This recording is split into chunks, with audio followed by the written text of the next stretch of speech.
लोक में विद्यमान। अब कहते हैं राजा, जब ये सृष्टि क्रम रुक गया, इनका वंश आगे चल के रुक गया, तो ब्रह्मा जी ने जाकर प्रियव्रत को कहा, ए प्रियव्रत, तपस्या छोड़ दो, तपस्या बंद करो। अब विचार करना, अब तक तो कह रहे थे कि तपस्या करो, तप करो, ध्यान करो, और अब कह रहे हैं तपस्या छोड़ दो। कि प्रियव्रतो भागवत आत्मरामः कथम मुने गृहीर्मतः यन्मूल कर्मबन्ध पराभव। वो कह रहे हैं कि ग्रस्त बाधक नहीं है जीवन में। ब्रह्मा जी ने जाकर कहा, प्रियव्रत ये तपस्या छोड़ो वत्स, ग्रस्त जीवन जियो और ढंग से जीना। बोले प्रभु मेरा तो इधर मन नहीं है, मैंने तो पहले ही सब कुछ त्याग कर भगवान के भजन में अपना जीवन बिताने की इच्छा की। बोले वो ठीक है, इच्छा तुमने की, लेकिन ग्रस्त में ऐसे रहो जैसे कीचड़ में कमल, यानी ग्रस्त हृदय में न हो, मन में न हो, हम उसमें फंसे ना। साधक है ग्रस्त। बच्चों की परवरिश करो, खूब ज्ञान दो, खूब बढ़िया बढ़िया कॉलेज में पढ़ाओ, पर ये मानकर नहीं कि ये बड़ा होकर मुझे कुछ कमाई खिलाएगा।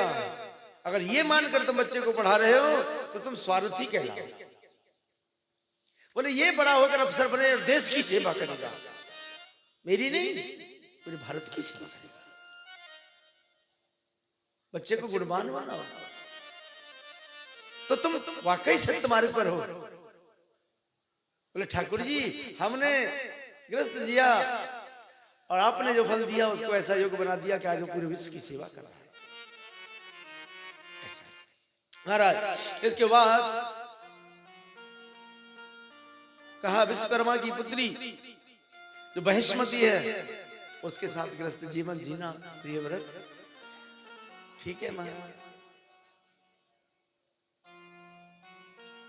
अब उसके उपरांत महाराज इन्होंने विश्वकर्मा की पुत्री के साथ में विवाह संस्कार किया प्रियव्रत का। कहते हैं कि 10 पुत्र हुए और 10 पुत्रों में 3 तो नैष्ठिक ब्रह्मचारी, एक बेटी थी जिसका नाम था अर्जुमती, जिसका विवाह शुक्राचार्य जी के साथ कर दिया। अब प्रियव्रत महाराज ने देखा मेरे 7 पुत्र हैं, 3 चले गए वन में, अब इनके लिए क्या करूं? तो इन्होंने 7 दीपों का निर्माण किया है स्वार्थ में। सप्तदीपवतीम पृथ्वी, 7 दीप हमारे प्रियव्रत महाराज ने बनाए। जम्बू दीप जो अपने भारतवर्ष की सबसे पहली स्थिति बोलते हैं पंडित जी जब संकल्प कराते हैं, जम्बू दीपे भरतखंडे भरतवर्षे आर्यवर्त का देशांतर्गत, ये आर्यों का देश है, आदरणीयों का देश है, सम्मानियों का व्यक्तियों का देश था, ये चरित्रवानों का देश था महाराज। उसके उपरांत जम्बू प्लक्ष शामली कुश कौच साक और पुष्कर, पुष्कर जी में जहां पर ब्रह्मा जी का मंदिर है, ऐसे 7 दीपों का निर्माण किया। और प्रियव्रत महाराज ने अपने एक एक पुत्र को एक एक दीप का राज दिया, वन में चले गए। सबसे बड़े पुत्र थे इनके अग्निंद्र। कहते हैं कि अग्निंद्र का विवाह पूर्व चित्री नाम की अप्सरा के साथ हुआ। वो पूर्व चित्री के सौंदर्य में इतने मुग्ध हो गए कि उनके 9 पुत्र हुए।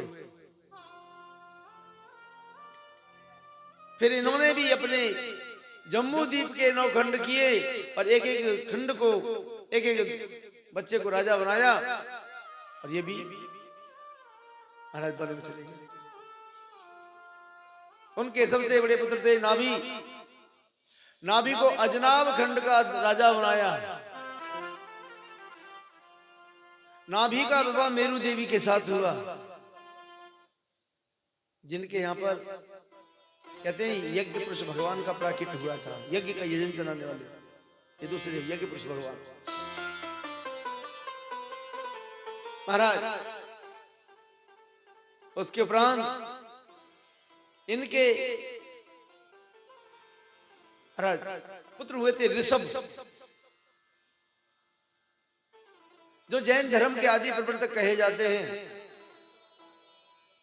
जो सर्वश्रेष्ठों में ज्ञानियों में श्रेष्ठ ऋषभ भगवान। महाराज रहते हैं, काफी समय व्यतीत हुआ। देखना एक विशेष बात है कि अगर कोई तपस्वी हो तो जेलसी करने वाले बहुत हो जाते हैं, कोई गुणवान हो जलने वाले बहुत हो जाएंगे, धनवान हो जलने वाले स्वाभाविक हो जाएंगे, स्वाभाविक। तो हमारा जिनकी तपस्या से सब लोग, महाराज देवलोक के जो देवता थे वो ईर्षा करते थे। उन्होंने इनके राज्य पर वर्षा नहीं की, और अब वर्षा नहीं की, अकाल पड़ने लगा। और जब अकाल पड़ने लगा ना, तो कहते हैं सभी ने आकर यहाँ प्रार्थना की, हे ऋषभ भगवान, आप तो तपस्वी हैं, मनीषी हैं, आप जैसा मनीषी हो और वर्षा न हो, तो भगवान कुछ ऐसा करो ना जिससे वर्षा हो। तो इन्होंने अपनी तपस्या के बल से वर्षा करा ली। जैसे आपके यहाँ सिद्ध बाबा, जब सिद्ध पुरुष हाँ जो मांगता है उसे वो दे देते हैं, वो ऐसे ही ऋषभ महाराज थे, बड़े तपस्वी। अब तो महाराज तपस्या के बल से वर्षा करा ली। अब इंद्र को ये पता चला कि पृथ्वी लोक पर किसी ऋषभ ने अपनी तपस्या से वर्षा करा ली है, तो फिर वो अपनी पुत्री को साथ लेकर आया है। विचार करना, उस समय तो तपस्या के बल से वर्षा करा ली थी ऋषभ भगवान ने, आज वैज्ञानिक अपने यंत्र से वर्षा करा देता है। एपीजे अब्दुल कलाम जब अकाल पड़ रहा था ना, ऐसा लग रहा था कि वर्षा नहीं हो रही, बहुत स्थिति खराब है, तो उन्होंने कहा था कि ये तो मैं जानता हूं, वर्षा तो मैं करा दूंगा, लेकिन कब तक होगी, कितनी होगी, इसका उपाय मेरे पास नहीं है। ऐसी बात नहीं है, इस देश को विशेष व्यक्तियों ने कुछ नहीं दिया हो। वो व्यक्ति बड़ा अच्छा वैज्ञानिक, सब कुछ, और देश नहीं छोड़ा, देश नहीं बेचा। ये तो चंद लोग हैं जो देश को बेचने पर, तोड़ने पर लगे हुए। महाराज ऐसे ही इन्होंने वर्षा करा ली। जब इंद्र इस तरीका से सोचने लगा अब मेरा सम्मान नहीं होगा, अपनी पुत्री जयंती को साथ में लेके आया और कहने लगा, महाराज आप जैसा तपस्वी अगर दामाद बन जाए तो कैसा रहे, हमारी बेटी के साथ विवाह कर लो। इंद्र ने अपनी पुत्री का विवाह उनके साथ कर दिया। अब देखना, अब विवाह करके महाराज मान सोची हाँ दामाद है, मेरे सिंहासन दोनों छिने, चला गया इंद्र। इन ऋषभ भगवान के 100 पुत्र हुए। सबसे बड़े थे जिनका नाम था भरत, जिनके नाम पर अपने देश का नाम भारत पड़ा है। ये शकुंतला नंदन भरत बाद में हुए हैं। वो भरत ऋषभ देव पुत्र भरत, जिसके नाम पर अपने देश का नाम भारत पड़ता है। लेकिन बाद में ऐसे धूर्त लोग आए, देश को लूटा, नाम बदलो, भारत का नाम इंडिया कर दिया। क्या है? हरिगढ़ का नाम अलीगढ़ कर दिया, क्या मिला? इन मूर्ख लोगों ने आकर उल्टा सीधा बस बदलो इसे। अरे इसे बदलने की जरूरत नहीं है, बदलना है तो आपा बदलो, और जिसका आपा बदल गया उसका जीवन बदल गया। आपा ही तो नहीं बदलते ये लोग, अपने को नहीं बदलते, कहते इसे बदल दो, ये बदल दो, इनको कन्वर्ट कर दो, ऐसे क्या है?